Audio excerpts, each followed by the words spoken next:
Hey, thanks so much for finding the video. Do us a favor. If you haven't done so yet, please subscribe. And be sure to leave your comment. We love to interact. Enjoy the video.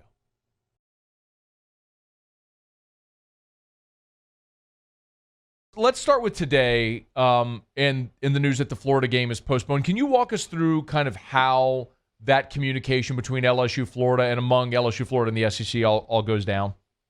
Well, obviously, it was a pretty short period in terms of the turnaround. We really got wind of it on Monday. Matt got some information that this was going on, and we talk with our colleagues and with the conference every single day, particularly during the past few months. We're on the phone all the time, all of our departments. So we got some pretty good information on Monday, and we're able to share that. The conference was able to share that with us, and just constant contact after that, following what was going on, understanding this could certainly impact our schedule. And really by yesterday, it looked like, what, this is probably going to impact the schedule. We should start thinking about what's next. Now, the league, when they put out the schedule, obviously built in that December 12th buffer date. Was it just that cut and dried to say, okay, that's it, or were there other options discussed? Well, it's tentative at this point. It's not written in stone. Of course, Matt, I guess nothing is written in stone right now, Right. But it is the tentative date. It's the cleanest date out there. It's the one that allows us to play this game and not have to go through the process of rescheduling multiple other games since there's not a shared open date. So, I mean, it is the cleanest date. It's the one we sort of quote unquote settled on for now, but it is tentative. I would expect it to be that date, but things obviously are changing. I know you don't like to exist in hypotheticals, which I understand, but like what would be another option? Well, again, you'd have to look at moving multiple schedules in order to get an LSU Florida game before that date. So that would involve other programs, other games, other days, and it gets a little bit complicated, which is why the 12th is that kind of easy place to land.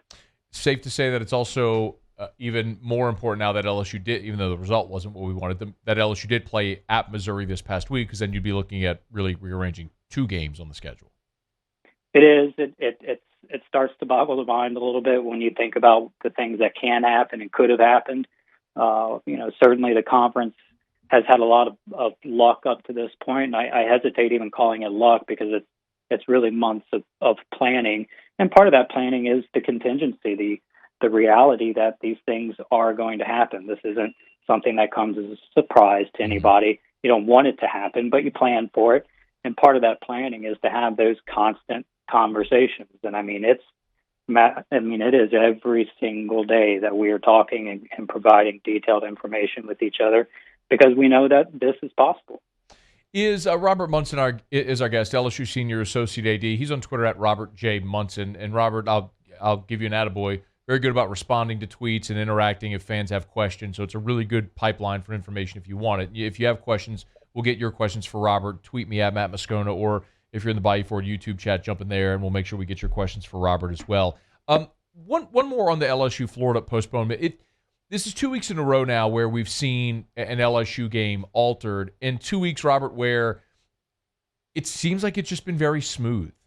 Can you speak to that about how it appears, from the outside looking in, that both of these games, it all happened just very, I don't want to say effortlessly, but smoothly among all the parties? No, I would agree. In fact, I got a number of texts today from folks asking me how crazy it's been, and the response is it's not been crazy. It's not been expected necessarily, but these are things that we have planned for. You and I, Matt, have talked multiple times. This all started in March, not just the pandemic, but the planning for the fall sports season began in March.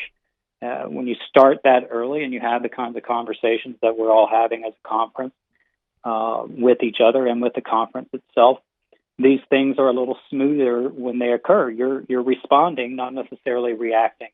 And so is it smooth all the time? Of course, it's not that way all the time because you're dealing with an unprecedented pandemic situation. Nobody quite knows what the next day is going to bring. But when you plan for contingencies and you expect the unexpected, you can make well-informed decisions when those time comes. All right, let's talk about the Saints potentially playing in Tiger Stadium. When I would assume the organization reached out to LSU, when did that first happen? Well, first of all, Matt, I heard your rant yesterday. What I rant? don't often have I don't often have the opportunity to listen, but I did get I got to listen yesterday. I have to say it was very passionate. You've known me for some time now. Would you expect anything less?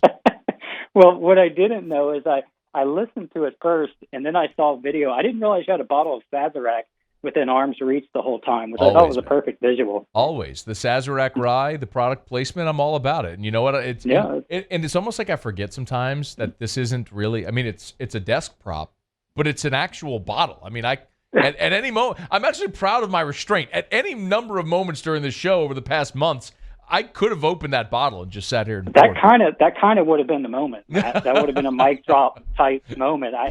As great as the speech was, as entertaining as it was, I was disappointed to not see you do that at the end. Well, you know what? We'll go do a post edit, and I'll make sure that I clip that on. Yeah, there you I go. just drink straight from the bottle. So, all right. So I'm sorry. What no. was your question? I kind of forgot. The first question was, when did the Saints first reach out to LSU about the possibility of playing in Tiger Stadium?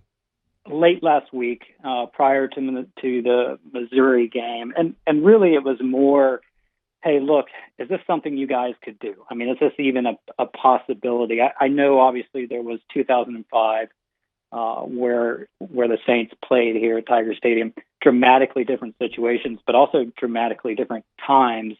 There are a lot of things that are different about the NFL versus the college game these days, particularly with facilities, technical issues, logistics, et cetera. So they wanted to kind of pick our brains a bit and see if this was even a possibility. And it is, and we welcomed the conversation. So they reach out, they ask if it's a possibility. The LSU response initially is? Yes, it is a possibility. Now, a number of things that we don't know because we're, clearly embroiled in our own protocols and our own facilities is, what exactly are the NFL protocols right now? How are they different? What do we need to prepare for, not only with, respect to COVID, but just in general, from a television perspective, communications perspective. So there were some unknowns that we're still working through, frankly, and will be working through. But the bottom line from that conversation was, yeah, we're open to it. If we can be a good neighbor and help out, we'll do what we can. What would be the earliest date that LSU could host a Saints game? No clue. In terms of could, I guess we could turn it around pretty quickly. What will be, I don't know. We haven't talked about dates. We haven't talked about games. We've only talked about possibilities. It's really been exploratory, just to see if we could do it. Exploratory from our standpoint of what exactly would that mean? What would we need to have set up and ready to go? And we're still working through all that. What would be the biggest logistical hurdles in hosting the Saints? So I asked my colleague, Dan Gaston, that earlier. And by the way, Dan hates it when I say his name on radio. So obviously I have to do it. Yep, I have to do it as often as possible. Hey, Paul, get his picture, please. Put Dan's picture on. I'll find it. Yeah, he's going to love that. So I asked Dan that this morning. I said, look, what is the biggest challenge? And the biggest challenge for us is technical. There are a number of issues with communications and televisions and things like fiber optic runs that we're going to have to do throughout the stadium. Not huge mountains to move necessarily, but just a number of technical differences between how the NFL functions every Sunday and how collegiate athletics functions every Saturday. Things we can do, we just got to get on them. All right, Paul, put it up. There it is. Here it is. There's Dan Gaston right there. Senior Associate AD, Athletics Facility Management. Shout out, Danny boy. He's going to love that. A big full screen graphic right there with his name and his photo. What about, and some are asking, what's the benefit for LSU hosting the Saints? I don't know that we look at it as benefit or the alternative. I think, again, we just look at it as being a good neighbor.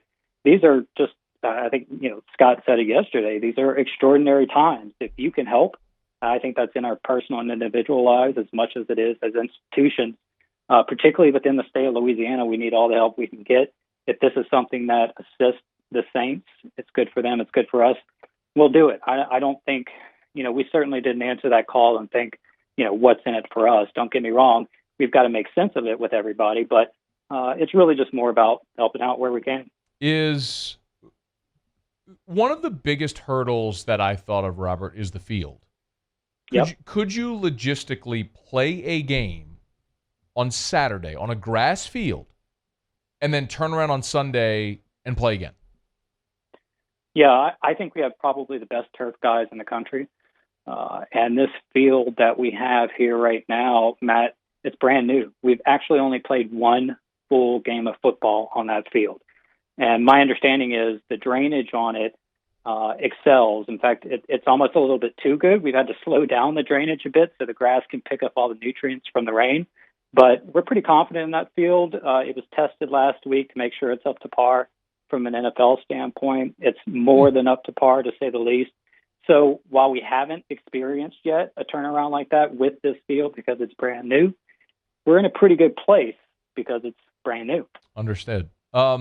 Financially, would there be a benefit to LSU hosting the Saints? How would that work with ticket sales and money? Don't know yet. Don't know how the ticket sales would work. We have not come anywhere close to talking about money. Again, all exploratory conversations. It clearly would need to make sense for everybody. But again, we're more interested in being a good neighbor on this. Anything else that LSU fans need to know today that we have not covered? No, I mean, I think we've covered most of the big ones today. I have to say, when you and I first talked about me doing this every Wednesday, I had no idea what I was going to get into at that point. Did not realize how many things were going to change every week. So, yeah. I mean, we'll talk again next week, Matt, and we'll see what's up, what's going on. I hope that we are in a place where we're getting ready to play a home game again, just the second one of the year. And if anything changes, we'll certainly be in touch with our fans and with you, and we'll get it out there. And you could come in studio, and we can open the Sazerac and have a pour.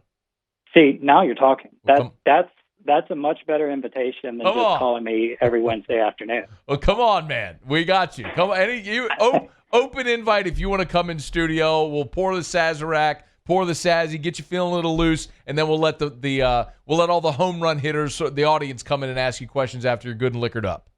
Yeah, a good friend of mine would call that a CLD, which is a career limiting decision. So I might come in studio, but I don't know if I'm going to be partaking in too much whiskey at that point. He is Robert Munson on Twitter at Robert J. Munson. Go give him a follow. He's really good about interacting if you have questions. LSU Senior Associate AD. Thank you for the time, sir. Thank you, man. Hey, thanks so much for watching. Please leave your comments. I love to interact, and be sure to hit the red subscribe button below.